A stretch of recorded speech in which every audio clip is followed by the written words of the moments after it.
First of all, about that document, everybody is putting their eyes on it.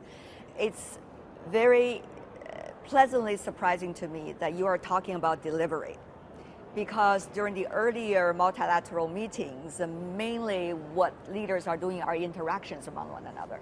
So delivery is a lot of responsibility. No, the Bangkok goals is to frame all the work that we are doing on the biocircular green economy. There is an important element in the vision, which is a sustainable and inclusive growth.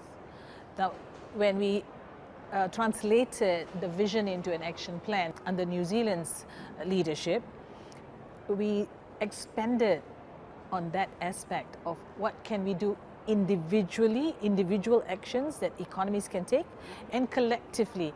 And in this year, we're actually taking it one step further. It's so easy to talk about sustainable and inclusive growth, but what is it? How do you translate it into some tangible way of so people can relate to it, you know? So this is what is happening this year, that we're translating all these initiatives into some concrete action that we will take away for years to come. And more importantly, you know, it's always good to have action plans, visions, but how do you measure? How do you keep track of what you're doing? We are having in place a system, a mechanism to track all the initiatives. APEC does a lot for capacity building, technical assistance, sharing of best practices. All this is being done, but how do we compile it so that folks understand that this is all being done in one specific area to achieve one specific goal, which is sustainable and inclusive growth. And that's what we're doing. About the RCEP and of course the very tempting CPTPP, which China also applies. I know many countries in the Asia Pacific region also are very inspired of.